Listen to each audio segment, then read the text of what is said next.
स्वधर्ममपि चावेक्ष्य न विकम्पितुमर्हसि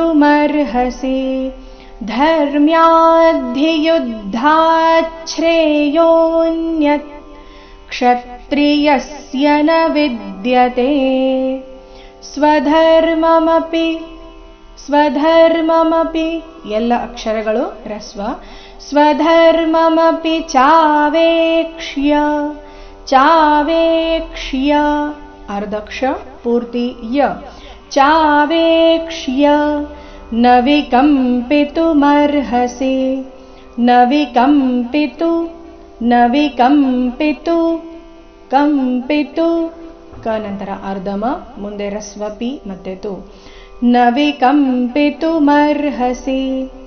ಧರ್ಮ್ಯಾದ್ಧಿಯುದ್ಧಾಚ್ಛ್ರೇಯೋನ್ಯತ್ ಶ್ರೇಯೋನ್ಯತ್ ಚರಣದ ಕೊನೆಗೆ ಅರ್ಧ ತಕಾರ ಧರ್ಮ್ಯಾದ್ಧಿಯುದ್ಧಾಚ್ಛ್ರೇಯೋನ್ಯತ್ ಕ್ಷತ್ರಿಯಸ್ಯ ನ ವಿದ್ಯತೆ ಕ್ಷತ್ರಿಯಸ್ಯ ಕ್ಷ ಮತ್ತೆ ಯ ಮೇಲೆ ಆಘಾತ ನ ರಸ್ವ ಬರಬೇಕು ಅಂದರೆ ವಿದ್ಯತೆ ಅದಕ್ಕೆ ಜೋಡಿಸಿ ಹೇಳಬೇಕು ಈ ರೀತಿ ಕ್ಷತ್ರಿಯಸ್ಯ ನ ವಿದ್ಯತೆ.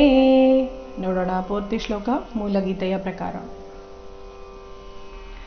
ಸ್ವಧರ್ಮಮಪಿ ಚಾವೇಕ್ಷ್ಯ ನ ವಿಕಂಪಿತುಮರ್ಹಸಿ ಧರ್ಮ್ಯಾದ್ಧಿಯುದ್ಧಾಚ್ಛ್ರೇಯೋನ್ಯತ್ ಕ್ಷತ್ರಿಯಸ್ಯ ನ ವಿದ್ಯತೆ. ಯದೃಚ್ಛಯಾ ಚೋಪಪನ್ನಂ ಸ್ವರ್ಗದ್ವಾರಮಪಾವೃತಂ ಸುಖಿನಃ ಕ್ಷತ್ರಿಯಾಃ ಪಾರ್ಥ ಲಭಂತೆ ಯುದ್ಧಮೀದೃಶಂ. ಯದೃಚ್ಛಯಾ ದೃ ಮೇಲೆ ಆಘಾತ ಯದೃಚ್ಛಯಾ ಚೋಪಪನ್ನಂ ಸ್ವರ್ಗದ್ವಾರಮಪಾವೃತಂ. ಎರಡನೇ ಚರಣದಲ್ಲಿ ಒಂದೇ ಒಂದು ಆಘಾತ ಇದೆ. ಸ್ವರ್ಗ ನಲ್ಲಿ ಗ ಮೇಲೆ ಆಘಾತ, ಮುಂದೆ ದ್ವಾರ ನಲ್ಲಿನ ದ್ವಾ ಸಂಯುಕ್ತ ಅಕ್ಷರ ಬಂದಿದೆ. ಸ್ವರ್ಗದ್ವಾರ ಈ ರೀತಿ ಹೇಳಿದ್ರೆ ಆಘಾತ ಮಿಸ್ ಆಯ್ತು. ಆಘಾತ ನೋಡಿ ಯಾವ ರೀತಿ ಬರಬೇಕು. ಸ್ವರ್ಗದ್ವಾರಮಪಾವೃತಂ ಸುಖಿನಃ ಕ್ಷತ್ರಿಯಾಃ ಪಾರ್ಥ ಸುಖಿನಃ ಕ್ಷತ್ರಿಯಾಃ. ಮೊದಲನೇ ವಿಸರ್ಗ ಸುಖಿನ ನಂತರ ಬಂದಿರೋ ವಿಸರ್ಗದ ಉಚ್ಚಾರಣೆ ವಿಸರ್ಗದ ರೀತಿಯೇ ಅಂದ್ರೆ ಅರ್ಧ ಹ ರೀತಿನೇ ಬರಬೇಕು. ಯಾಕಂದ್ರೆ ಮುಂದೆ ಕ್ಷತ್ರಿಯದು ಕ್ಷ ಈ ಅಕ್ಷರ ಬಂದ ಕಾರಣ ಕ್ಷತ್ರಿಯ ನಂತರ ಬಂದ ವಿಸರ್ಗದ ಉಚ್ಚಾರಣೆ ಅರ್ಧ ಫ ರೀತಿ. ಯಾಕಂದ್ರೆ ಮುಂದಿನ ಶಬ್ದ ಪಾರ್ಥ ಪದಿಂದ ಪ್ರಾರಂಭ ಆಗ್ತಾ ಇದೆ. ಅದಕ್ಕಾಗಿ ಮೂರನೇ ಚರಣ ಸುಖಿನಃ ಕ್ಷತ್ರಿಯಾಃ ಪಾರ್ಥ ಲಭಂತೆ ಯುದ್ಧಮೀದೃಶಂ. ಲಭಂತೆ ಯುದ್ಧ ಯು ಮೇಲೆ ಆಘಾತ ಯುದ್ಧಮೀದೃಶಂ ಮೀ ದೀರ್ಘ ಮೀದೃಶಂ. ನೋಡೋಣ ಪೂರ್ತಿ ಶ್ಲೋಕ ಮೂಲಗೀತೆಯ ಪ್ರಕಾರ.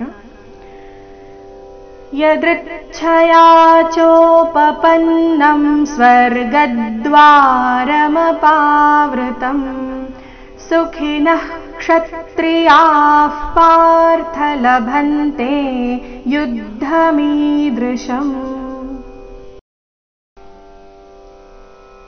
ಅಥ ಚೇತ್ತ್ವಮಿಮಂ ಧರ್ಮ್ಯಂ ಸಂಗ್ರಾಮಂ ನ ಕರಿಷ್ಯಸಿ ತತಃ ಸ್ವಧರ್ಮಂ ಕೀರ್ತಿಂ ಚ ಹಿತ್ವಾ ಪಾಪಮವಾಪ್ಸ್ಯಸಿ.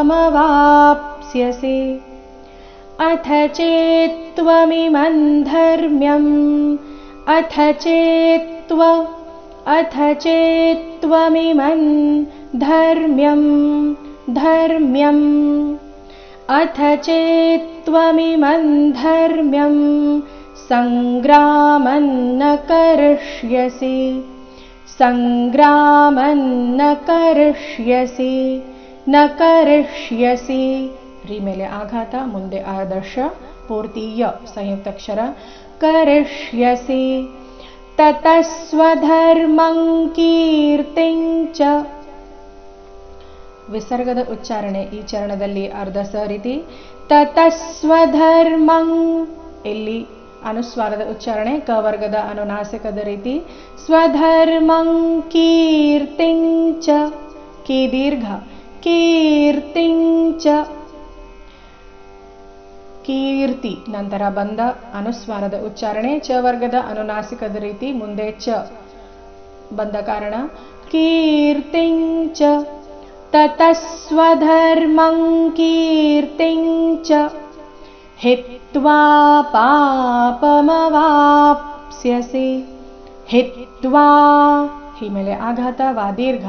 ಹಿತ್ವಾ ಪಾಪಮವಾಪ್ಸ್ಯಸಿ. ವಾಪ್ಸ್ಯಸಿ, ವಾ ದೀರ್ಘ ಅರ್ಧಪ, ವಾಪ್, ಮುಂದೆ ಸ್ಯಸಿ. ವಾಪ್ಸ್ಯಸಿ. ನೋಡೋಣ ಪೂರ್ತಿ ಶ್ಲೋಕ ಮೂಲಗೀತೆಯ ಪ್ರಕಾರ. ಅಥ ಚೇತ್ತ್ವಮಿಮಂ ಧರ್ಮ್ಯಂ ಸಂಗ್ರಾಮನ್ನ ಕರಿಷ್ಯಸಿ ತತಃ ಸ್ವಧರ್ಮಂ ಕೀರ್ತಿಂ ಚ ಹಿತ್ವಾ ಪಾಪಮವಾಪ್ಸ್ಯಸಿ.